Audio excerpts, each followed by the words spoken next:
Malawi Today.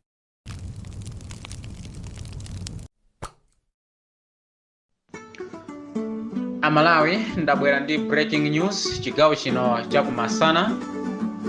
Sabata yatha ndinalankhula audio yochenjeza Comrade Ntanyiwa wa pa Limpopo FM kunena kuti asamale chifukwa ife information inatipeza kuti pali munthu wina wakuzomba amene ndi msilikali opuma pa ntchito akucheza naye. Inatipeza information kuchokera komwe ku Capitol Hill kunena kuti tamuchenjezeni Comrade Ntanyiwa asamale ndi msilikali wopuma pa ntchito amene chifukwa sinzake ndi Kazitape wa Lazarus Chakwera. Chilichonse chimene akumacheza ndi Ntanyiwayo msilikali akumachitenga kumapitisa ku State House nkumamuza Chakwera, ndipo Chakwera akumatenga ndalama kumampasa msilikali ameneyi zochuluka. Chakwera wafika pomkhulupirira msilikali ameneyi kunena kuti iyeyi ali ndi kuthekera kupha Ntanyiwa. Tikunena pano audio imeja nditatulusa inavutatu, anali kukambirana kuti kodi nkhani imeneyi yaphulika bwanji, ndipo chiganizo chimene achipanga ndichonena kuti pavute pasavute ngakhale nkhani yaphulika koma sakuyenera kuti agonje, akuyenera kupitirira ndi chiganizo chosaka Comrade Ntanyiwa ndi kumugwira ndi kumupha. Timati Amalawi tikuziwiseni kunena kuti sopano kwapangidwa chiganizo chonena kuti msilikali ameneyi anyamuke abwere mdziko la South Africa akagwire Comrade Ntanyiwa ndi kumupha. Tikunena pano ndalama zachoka kale kwa Lazarus Chakwera zapita kwa msilikali ameneyi, ndipo sabata yathayi sindinamutchule zina, ndinangolambalala. Lero ndifuna ndimutchule zina. Msilikali amene zina yake ndi Charles Mpaya, mkazi wake amagwira ntchito ku Waterboard kuzomba. Iyeyitu panopa wapasidwa ndalama kuti apeze timu yake ya mphamvu ipite dziko la South Africa ikagwire Ntanyiwa pogwirisa ntchito information imene Ntanyiwawo akuti anampasa msilikali. Iwotu mukucheza kwawo Chakwera ndi msilikali anauza Chakwera kuti wapeza information kuchokera kwa iye mwini Ntanyiwayo za umoyo wake amene umakhalira muziko la South Africa, kotero nkophweka kukampeza ndi kumpanga chipongwe. Kotero kunena kuti MCP yalimba mtima ikudalira msilikali ameneyi kunena kuti ndiye sopano solution yawo yompeza Ntanyiwa ndi kumupha ndi kumpanga chipongwe. Amalawi ndimafuna ndikuuzeni kunena kuti ife tinakwanisanso kupanga detect zimene msilikali anatumiza mu foni ya Ntanyiwa, ndipo Ntanyiwa atha kundikhulupirira mawu amenewa. Analankhula mawu onena kuti Ntanyiwa, ine mundikhulupirire, boma limene sindilonena kukondwa, ine ndikuthekera kupha Chakwera chifukwa Chakwera ndimakumana naye, Chakwera ndimakhala naye, ndakhala ndili naye limodzi, ndipo ine ndikuthekera, ndimaziwa china chilichonse, ndikhoza kumupha ngati ndapasidwa mwayi. Ndipo ngati ndikunama zimene za Ntanyiwa mundisuse zimene ndikulankhulazi. Zimene zido ankalankhula osati kukuoneserani chikondi inu, koma ankafuna ngati akukopeni kuti mufike pomkhulupirira kumaona ngati ndi munthu amene nayenso sakulikonda boma la MCP, ndi munthu amene akudana ndi Chakwera, koma osadziwa kunena kuti ndi Kazitape akufuna kutengereni munyengo yoti mubwebwetuke musegule kukamwa Ntanyiwa moyambe kulankhula zina ndi zina. Iyeyi akupangeni Kazitape. Ntanyiwa kumene muliko ndimafuna tikuuzeni kunena kuti panopa sopano akufuna akusakesakeni, ndipo akakusakasakani apasidwa mission yonena kuti akupheni. Ntanyiwa ifetu yatipeza nkhani yonena kuti panali siku lina limene munalandira mphaso, komatu mphasoyi inali ya abakha. Chimene chawalimbisa mtima anthu amenewa akuti anakuonani siku lina munakumana naye msilikali, inu munapita ku Malawi ndipo munakakumana naye. Komano tithokoze kunena kuti mukafukufuku wathu tapeza kunena kuti si inuyo Ntanyiwa amene munapita kumeneko, munakhala kuti ndi inuyo. Tinakadandaula kwambiri kuti munapanga big mistake. Tithokoze kunena kuti abakhawo munakatengadi, komano munachita kutumiza munthu wina amene anakuyimirani ngati inuyo kuti akakhale ngati Ntanyiwa, ndipo munthuyo simunamusiyesiye yekha, anapitanso ndi ma bodyguard, anapita ndi mabouncer kumenekoko. Zimene msilikaliyo kumeneko anakungakunga kunena kuti akankumana nanu ngati mungakhale nokha ayimbire anzake, angofika mwazizizi akupangeni atake nthawi omweyo, akupangeni kidinapu, akusoweseni, akupitiseni kwina kwake akakupheni. Tithokoze kunena kuti munatumiza munthu wina, kotero kuti munthu amene munamtumizayo siku limene lolo kuti akhale kuti kuli chipongwe, iyeyo ndi amene akanapangidwa chipongwe muzina la inuyo Ntanyiwa.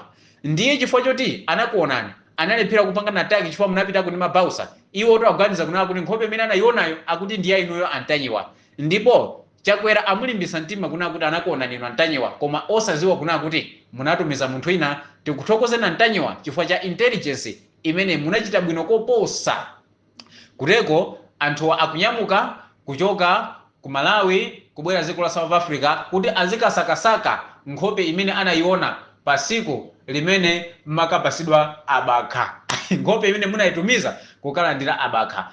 Kotero kunena kuti nkhani manager ndidayilankhula sabata yathalija, ndidayilankhula nkhani manager mu nthawi imene MCP idali kupanga maplani kuti sopano ikuyitaneni kuti akakupaseni mphaso, akuti mphaso ya ndalama zokwanira 30 million kwacha, amafuna akakupaseni cheke cha 30 million kwacha. Komatu cheke chimenecho amafuna kuyitaneni kuti mukakumane nawo kumene kono, amafuna kunena kuti atenge anthu awo amphamvu chifukwa adziwa kunena kuti akuti inu mmayenda ndi chitetezo. Chifukwa choti siku limenelo anakuonani simunapite kunokha, munapita ndi mabounce. Osaziwa kunena kuti simunali inuyo Antanyiwa, anali munthu ina amene munamutumiza ndi kupita ku ndi chitetezo. Ndi chifukwa choti munthu anapita ku ndi chitetezo, siku limenelo anamuyitana kuti akampase cheke cha 30 million kwacha. Ndipo ankafuna kunena kuti chekecho akamaka kupasani akankuonesani kuti chekecho ndichi cholinga muyambe kukhanga mukambirana, kenako ena adzangutulukira mwazizisi kuzangwambika ngati pamba chipolowe, kenako akupangeni kidinapo.